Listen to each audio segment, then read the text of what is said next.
Donnie Swaggart spent most of his life standing in the shadow of his famous father, Jimmy Swaggart. Jimmy wasn't just a preacher, he was a force. With fiery sermons broadcast to millions around the world, he became one of the biggest names in televangelism. But now, as Donnie has reached 70, he isn't just preaching sermons. He's taken over not loudly but quietly. And the way he did it didn't involve blessings, ceremonies, or any family agreement. It happened behind the scenes. For decades, Jimmy and his wife Frances were the faces of Jimmy Swaggart Ministries, JSM. They were in charge of everything: the preaching, the television network, the staff, and the money.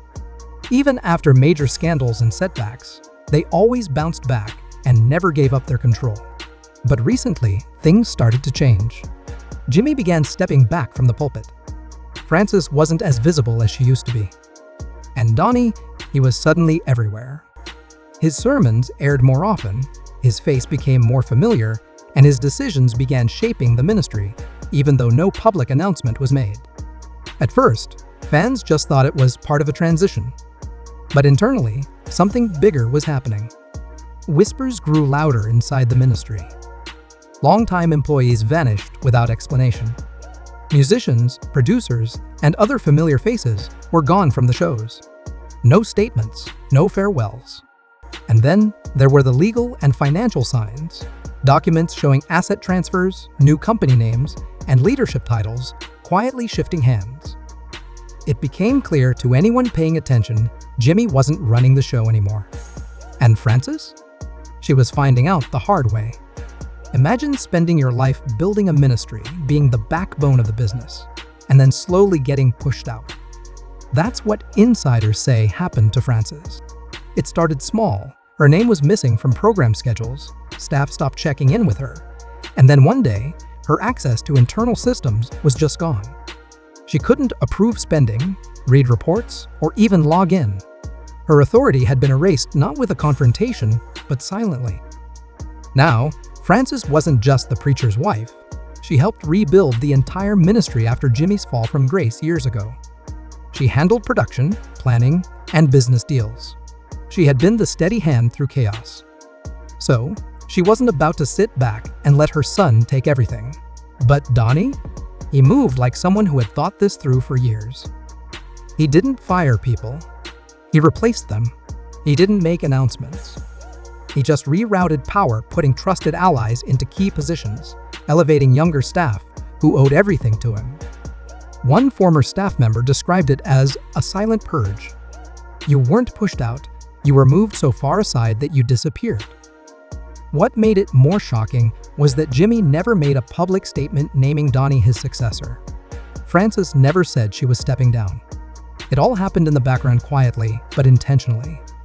And when people asked what was going on, they were met with vague answers, if any at all.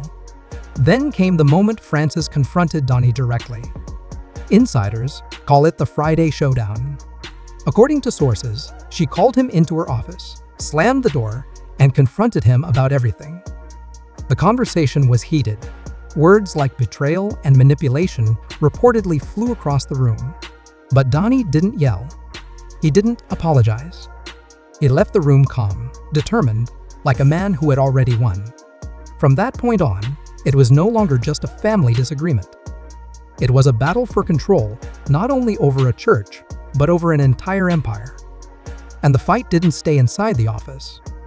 It spilled into broadcasts, sermons, and staff meetings. It reached the audience without them even realizing it first. And then, something huge happened. Frances disappeared from the air. That morning, viewers tuned in expecting her usual show, Frances and Friends, where she offered opinions and guidance to a loyal fan base.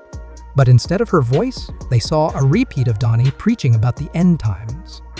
There was no warning, no explanation, just a sudden change in schedule. Fans panicked. Where was Frances? Was she sick? Had she been removed? Rumors flooded social media. People demanded answers. Behind the scenes, Donnie had finally pulled the trigger. With control of the programming schedule, he decided to cut his mother's airtime. His new broadcasts leaned heavily into apocalyptic themes and dramatic sermons about the future. He knew Francis's audience was older and loyal, but if he could dominate the time slots, their influence might shrink. But Francis wasn't going down quietly. When her show was taken off the schedule, she shut down production completely. She locked up the archives, refused to film, and sent word to her team: no filming, no cameras, no broadcasts, until she was given her original time back uncut with full control. According to sources, she told them, "If I go down, I'm taking every last viewer and donor with me." For 5 days, the ministry's phone lines lit up with confusion and anger. Donations dropped. Fans demanded answers online. Donnie faced a choice: keep pushing forward or lose the support of the people who had built JSM with their money and time. By the end of the week, Francis was back on aircom, collected, dressed sharply, and more determined than ever. She didn't say a word about what had happened. But her return was all the message fans needed. After that, the division became even more obvious. Viewers noticed Francis and Donnie were never on screen together anymore. She stopped mentioning him.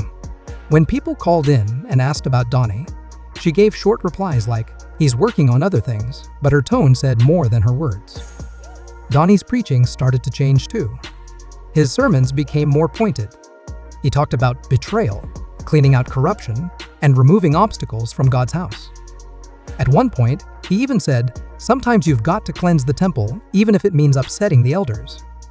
His audience sat in silence, realizing this wasn't just a sermon, it was a message, and they were watching a real family feud unfold through the pulpit. Soon, donors began taking sides. Older viewers wrote letters supporting Francis, calling her the heart of the ministry. Younger supporters praised Donnie's boldness. Tensions grew. One clip even went viral on social media, a longtime donor tearing up her envelope and saying, "If y'all can't fix your house, don't preach to mine." And then Francis made her most powerful move. She didn't go on air and fight. She pulled out the legal paperwork, old documents from the earliest days of the ministry. These weren't just files. They were original charters, signed agreements, and clauses that gave her legal power in the case of a leadership crisis, especially if Jimmy couldn't lead anymore. Jimmy's health had been quietly declining, and Francis used that to her advantage. She had the authority to stop Donnie's takeover based on those long-ignored rules. She didn't make speeches. She started making calls, reaching out to old board members, retired staff, loyal donors, people who remembered the scandals, the rebuilding, and the work she had done. She formed a quiet but strong alliance, not based on screen time, but on trust and history. Donnie's team didn't see it coming. They didn't even know some of those rules existed. But Francis did because she helped write them. Suddenly, Donnie's plan hit a wall. Meetings were called. Lawyers got involved. Urgent emails flew between departments. The ministry's headquarters turned into a legal battleground. This wasn't just about preaching. It was about money, property, broadcast rights, and decades of brand loyalty. Whoever controlled JSM controlled a massive empire. As Francis built her case, she also worked on hearts. She met with old employees, reminded them of everything they'd been through together, and slowly pulled them back to her side. It wasn't manipulation. It was memory, and it worked. Familiar faces returned. Producers and donors who had left reappeared. Donnie, not one to back down, responded with his biggest sermon yet. He promoted it everywhere: flyers, emails, social media. Thousands tuned in. Everyone wanted to hear what he'd say. But instead of peace, he brought fire. "There are people," he shouted, "who fear the future and cling to the past. But God's plan moves forward, not backward." He never named Francis. He didn't have to. Everyone knew. Then, in a move no one expected, an old clip of Jimmy aired during a special tribute show Francis had approved. In the video, Jimmy said, "You don't build a ministry on control. You build it on calling, on doing what's right when nobody's looking." The message hit hard. It was a quiet but powerful blow, and viewers noticed. Comments poured in. Emails flooded the ministry's inbox. People were watching. They cared. Donnie realized something then. He might have the microphone, but he didn't have the people. Francis had history. She had trust. And she had time. In the end, both sides agreed to a quiet truce. Not because the fight was over, but because the damage was getting too big. They couldn't afford to fall apart in front of the world. Not with millions watching. Not with donations falling. Frances kept her show. Donnie kept preaching. But nothing was the same. Now, every sermon is studied.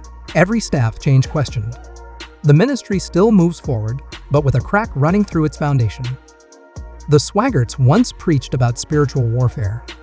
Now, they're living it not in faraway battles, but in the halls of their own legacy.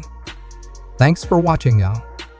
If this story shocked you as much as it did us, drop a comment below and let us know whose side you're on, Donnie or Frances. This family drama isn't just about power. It's about legacy, loyalty, and what happens when the spotlight turns inward. Don't forget to like, subscribe, and hit the bell so you never miss an update on stories like this. More twists, more truth, and more behind-the-scenes drama coming your way soon. Until next time, keep your eyes open because sometimes the real battles happen behind the pulpit.